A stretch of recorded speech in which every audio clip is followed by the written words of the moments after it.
I always knew my mother loved my sibling more. I just never imagined she'd be willing to destroy me to prove it. People talk about favoritism like it's harmless, like it's just who gets the bigger slice of cake or the better birthday gift.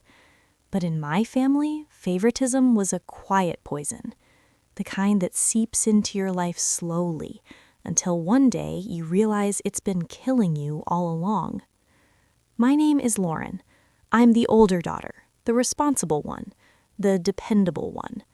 Or at least, I used to be. Growing up, I learned early that love in our house came with conditions, and those conditions always favored my younger sister, Emily. Emily was sunshine. At least, that's what my mother called her. She just needs more support, Mom would say whenever Emily skipped school, crashed a car, or spent money she didn't have. She's sensitive. You're strong, Lauren. You can handle things.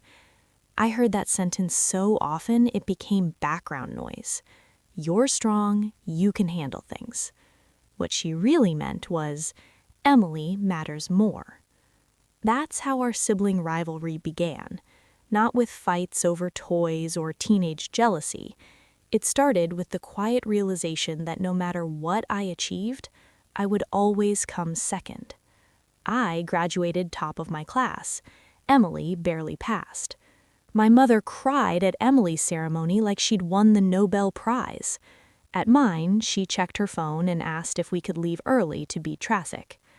I told myself it didn't matter. I told myself being independent was a strength. But the truth is, favoritism doesn't just hurt in the moment. It shapes how you see yourself. It makes you wonder why you're never enough.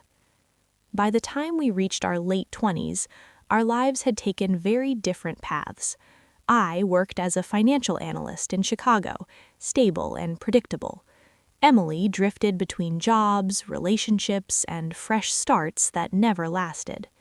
And yet, somehow, she was always the center of my mother's universe. Every Sunday, Mom called me with updates about Emily. Emily's stress, Emily's dreams, Emily's latest crisis. It felt less like a conversation and more like a weekly reminder of where I stood. Still, I tried. I sent money when Emily borrowed it. I listened when Mom needed to vent. I showed up for birthdays, holidays, emergencies. Because that's what family does, right? That's what I believed. Until the day I realized my own family was capable of the deepest family betrayal I had ever known. It started small, almost invisible. A phone call that felt slightly off, a document I wasn't supposed to see, a conversation that stopped when I walked into the room. At first, I ignored it. I told myself I was being paranoid, that years of sibling rivalry had made me sensitive. But deep down, something felt wrong. And when the truth finally surfaced, it didn't just confirm my fears, it shattered everything I thought I knew about loyalty, trust, and love. That was the moment I learned something most people never want to believe. Sometimes the worst family betrayal doesn't come from strangers. It comes from the people you raised. And when karma finally arrived, it didn't knock gently. Part 2. Setup. Emotional investment. The thing about growing up with favoritism is that you learn to minimize your own needs. You become low maintenance, quiet, reliable, predictable. I paid my way through college with scholarships and part-time jobs. When I landed my first real position in finance, my mother's reaction was a distracted, "That's nice, honey." But when Emily got hired at a boutique clothing store, after being unemployed for almost a year, Mom threw her a dinner party. Cake, champagne, photos all over Facebook. That was our normal. I stopped expecting equal treatment long ago. What I didn't expect was how far that imbalance would go. By 30, I had built a stable life, a modest condo, a reliable car, savings carefully tucked away. Security mattered to me because I'd never really felt secure growing up. Not emotionally, not financially, not in any way that counted. Meanwhile, Emily lived in a constant state of chaos. She bounced between apartments, boyfriends, and jobs. Every few months there was a new emergency, a new crisis, a new reason she needed help. And my mother always stepped in. Or rather, she stepped in using me. "Lauren, can you send Emily a little something? Lauren, she's struggling right now. Lauren, you know she's not as strong as you." That sentence again. You're strong, you can handle things. At first, I helped willingly. It felt like the right thing to do. But over time, the requests became expectations, and the expectations became obligations. If I hesitated, my mother's tone shifted. Sharp, disappointed. "Family supports each other," she'd say. "Don't turn this into some kind of sibling rivalry." I hated that phrase, because it implied we were equals competing for attention. We weren't. This wasn't sibling rivalry, it was a system built on favoritism, and I was the one funding it. Still, I kept the peace. I told myself it was temporary, that Emily would eventually stabilize. Then came the engagement. I met Daniel at a mutual friend's dinner party. He was calm, thoughtful, and steady in a way that immediately felt safe. For the first time in my life, I felt chosen. Truly chosen. When he proposed, I called my mother first. I thought, naively, that this might be the moment she'd finally celebrate me. She sounded happy, but there was something restrained in her voice. "That's wonderful, Lauren," she said. Then, after a pause, "Emily will be so excited for you." It was subtle, but even in my engagement, Emily was somehow centered. I brushed it off. I wanted this chapter of my life to be different. We set a wedding date for the following spring. Nothing extravagant, just close friends and family. Daniel and I paid for everything ourselves. I didn't want financial strings attached. Looking back now, that decision probably saved me, because just a few weeks after announcing the engagement, Emily called me crying. She'd lost her apartment, again. Her boyfriend had left, again, and she had nowhere to go. "Can she stay with you?" my mother asked that night. "Just for a little while." I hesitated, not because I didn't care, but because every time I let Emily into my life, boundaries dissolved, and I ended up paying the price. Still, she was my sister. I said yes. That was the moment everything began to unravel. The moment a simple act of kindness slowly transformed into the deepest family betrayal I could have ever imagined. And I had no... At first, having Emily stay with me felt almost hopeful. She arrived with 2 overstuffed suitcases and that familiar, fragile smile, the one that made everyone want to protect her. "I just need a reset," she told me, standing in my kitchen. "I swear, Lauren, this time I'm going to get my life together." I wanted to believe her, maybe because deep down I still wanted us to be real sisters, not just participants in some lifelong sibling rivalry neither of us chose. The first week went smoothly. Emily slept late, watched TV, and occasionally scrolled through job listings. I went to work, came home, cooked dinner, and tried to ignore the quiet tension that had always existed between us. Daniel was kind to her, patient, welcoming. Too welcoming, if I'm being honest. "You're a good sister," he told me one night as we cleaned up after dinner. "Most people wouldn't do this after everything." I shrugged. It's just temporary. At least, that's what I kept telling myself. But by the second week, small things started to feel off. Emily began asking questions. Not casual ones, specific ones. "How much is this place worth now? Do you still have student loans?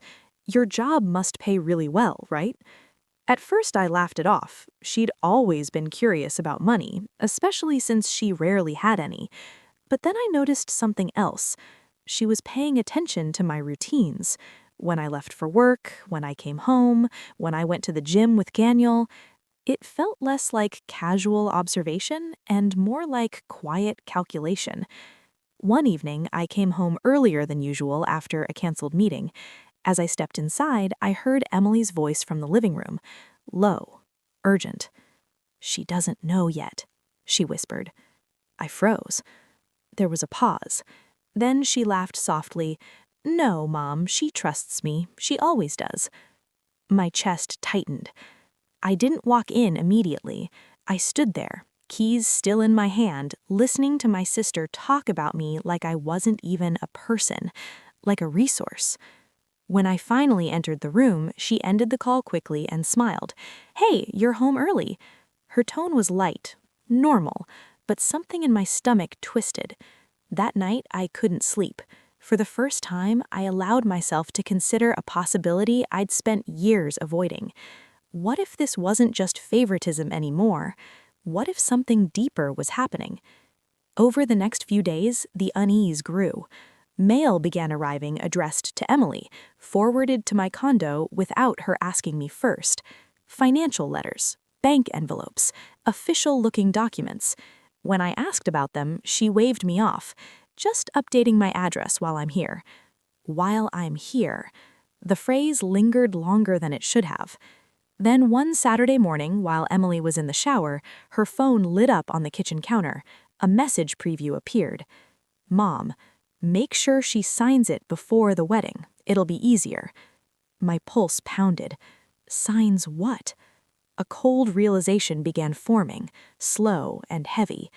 This wasn't just lingering sibling rivalry. This felt coordinated, planned.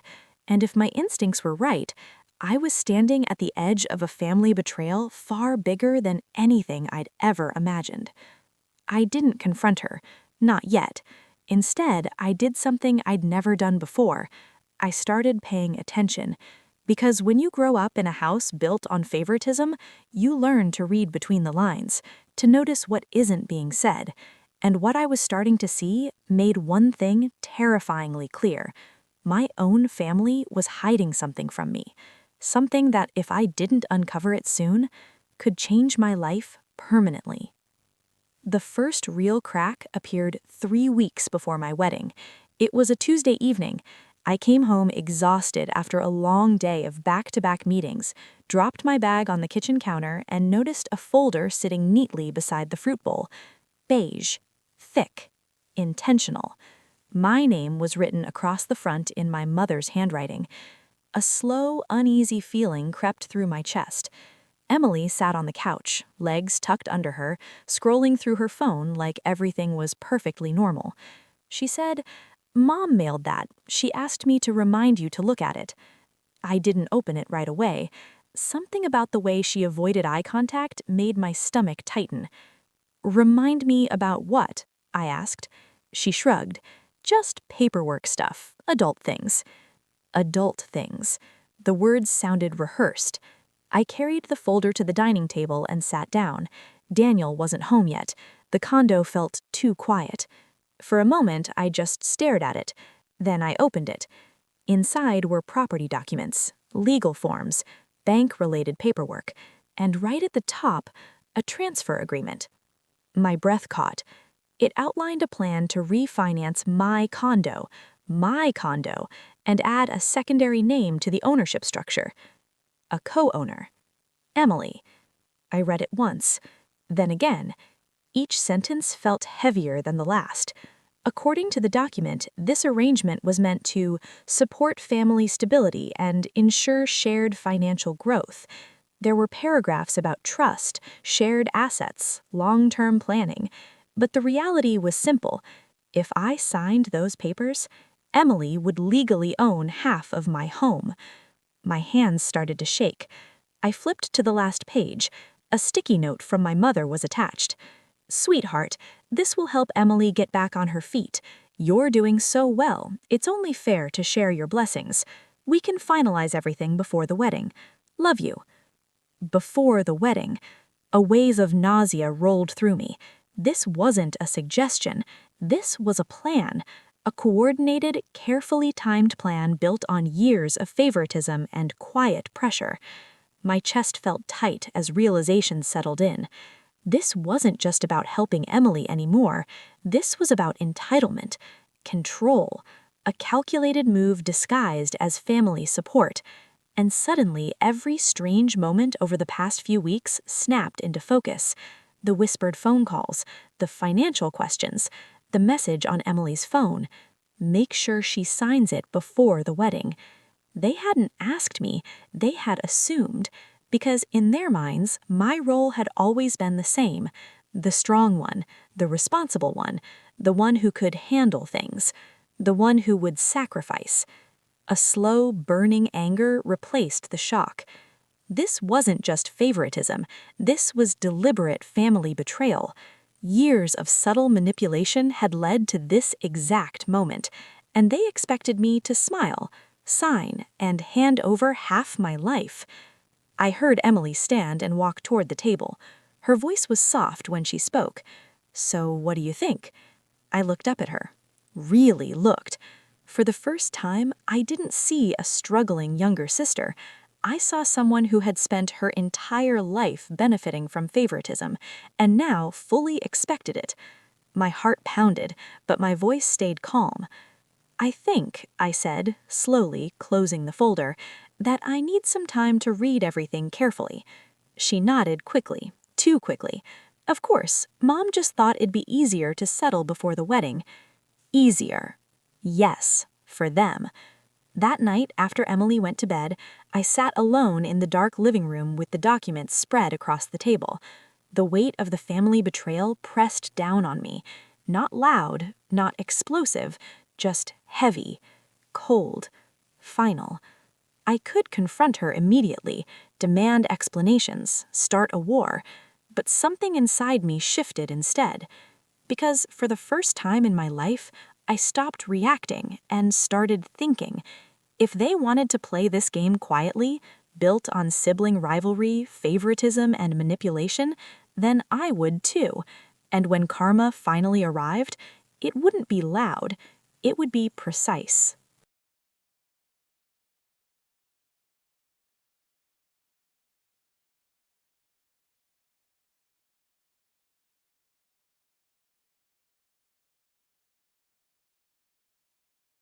Facts, not emotions. The attorney, a calm woman in her 50s named Patricia, reviewed the paperwork in silence. The longer she read, the tighter her expression became. Finally, she looked up at me. "Who prepared this?" she asked. "My mother," I said quietly. "With some outside help, I think." Patricia exhaled slowly. "This isn't a simple co-ownership agreement. If you sign this, your sister gains significant legal rights to your property, potentially even the ability to force a sale later." A cold chill spread through my body. Force a sale?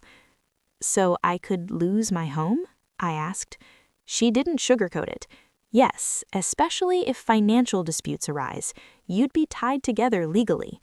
Tied together. That was the plan. Not temporary support, permanent access. The full weight of the family betrayal settled in. This wasn't about helping Emily rebuild her life. It was about securing her future using mine. Patricia slid the documents back across the table. "If you don't want this arrangement, do not sign anything, and I'd recommend protecting your assets immediately." Protecting my assets. For the first time, I realized I needed to protect myself, not just financially, but emotionally. That night, I finally told Daniel everything. He listened without interrupting, his expression shifting from confusion to quiet anger. When I finished, he reached for my hand. "This isn't normal," he said gently. "This is manipulation." Hearing someone say it out loud made my chest tighten. "I know," I whispered, "but I don't want a huge confrontation. Not before the wedding, not ever if I can avoid it." He studied me for a moment, then nodded. "So we handle it calmly, strategically." Strategically. That word settled over me like armor. Over the next 2 weeks, I moved carefully, quietly. I transferred my savings into new accounts under stricter protections, updated my legal documents, placed my property under a trust structure Patricia recommended. All perfectly legal, all invisible to anyone not looking for it. At home, I acted the same, supportive, calm, cooperative. Emily continued living with us, increasingly comfortable. She spoke openly about future plans and shared stability, as if my signature was inevitable. My mother called more frequently, her tone warm, expectant. "Have you reviewed everything, sweetheart? It'll mean so much to Emily. You know family takes care of each other." Every call reinforced the same message.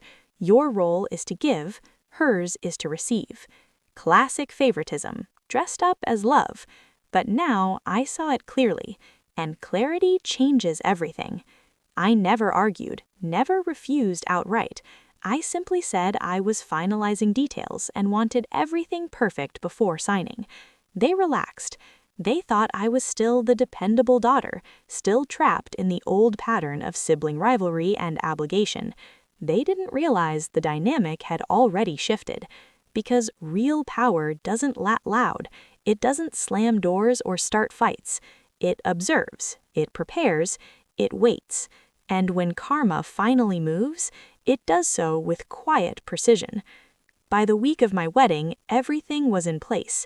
My finances secure, my property untouchable, my boundaries legally reinforced. All that remained was the moment they expected me to sign. The moment they believed years of favoritism would finally pay off. They had no idea that their carefully planned family betrayal was about to collapse under its own weight, and when it did, I wouldn't have to raise my voice at all. Part 6, Karma Strikes, Payoff. The moment arrived 3 days before my wedding. My mother insisted we meet in person to finalize everything. Her voice over the phone was warm, almost excited. Emily hovered nearby when I took the call, pretending not to listen, but I saw the way her shoulders tensed when my mother said, "Let's celebrate and get the paperwork done at the same time."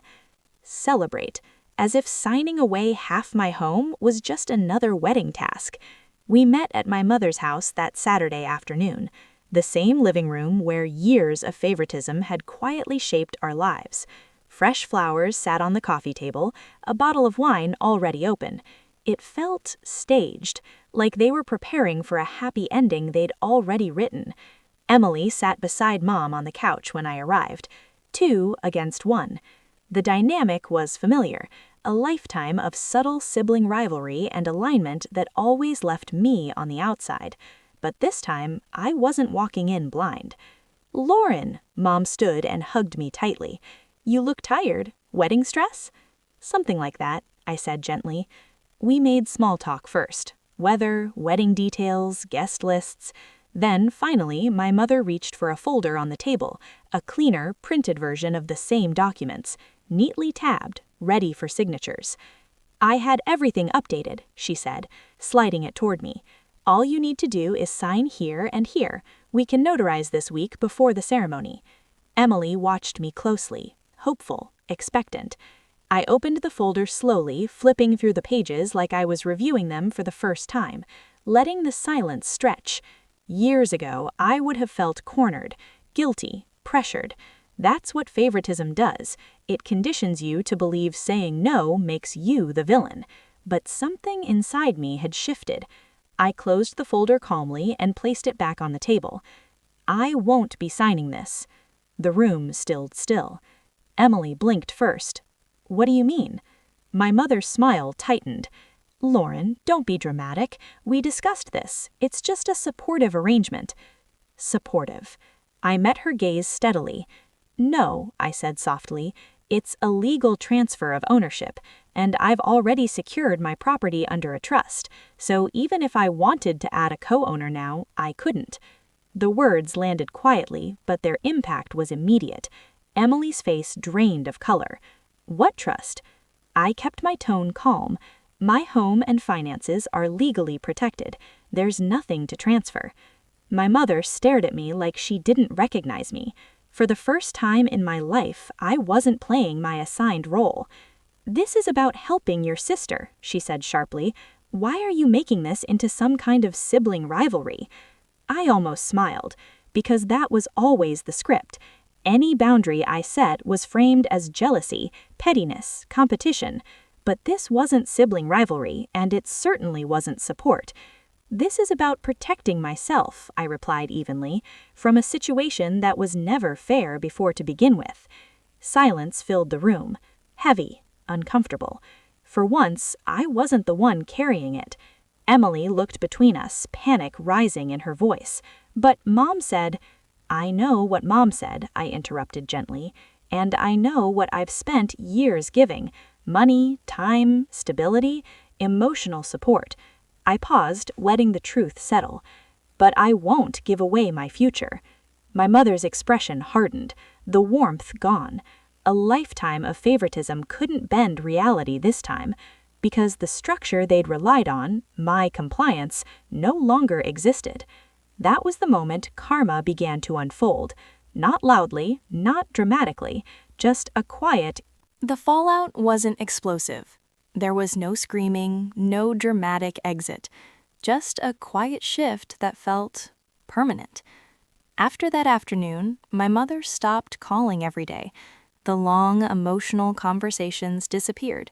So did the subtle guilt wrapped in concern. For the first time in my life, the constant pressure created by favoritism faded into silence. At first, the quiet felt unsettling, like something was missing. Then I realized what it was: the weight I'd been carrying for years. Emily moved out of my condo 2 days later. No confrontation, no apology. She packed her suitcases while I was at work and left a short text: "I guess you've made your priorities clear." I stared at the message for a long time, because for most of my life, my priority had been them, keeping the peace, maintaining balance, avoiding conflict. What she really meant was I had stopped accepting the role created by favoritism, and that changed everything. The wedding went ahead as planned: small, beautiful, peaceful. My mother attended, but something between us had shifted. She was polite, distant, careful with her words. For once, she wasn't directing the emotional tone of my life. During the reception, I caught her watching me from across the room, not with anger, not even disappointment, just realization. Maybe for the first time, she understood that years of favoritism had consequences, that the quiet patterns she'd built had led directly to this distance, that family betrayal doesn't always explode loudly. Sometimes it simply erodes trust until there's nothing left to stand on. Emily didn't come to the wedding. I wasn't surprised. Our lifelong sibling rivalry had never really been about competition. It had been about imbalance, about one person constantly giving and the other constantly receiving. Without that structure, we didn't know how to exist as equals.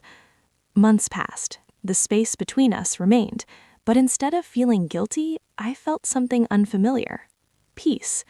For the first time, I wasn't trying to earn love by sacrificing myself. I wasn't measuring my worth by how much I could give. I was simply living my life. Daniel and I traveled, built new routines, created a home that felt stable and safe. And slowly, something inside me healed. I realized that karma isn't always dramatic. It doesn't always arrive with visible consequences or public apologies.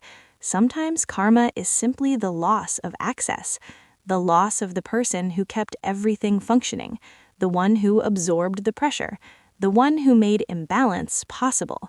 When that person steps away, everyone else has to face reality on their own.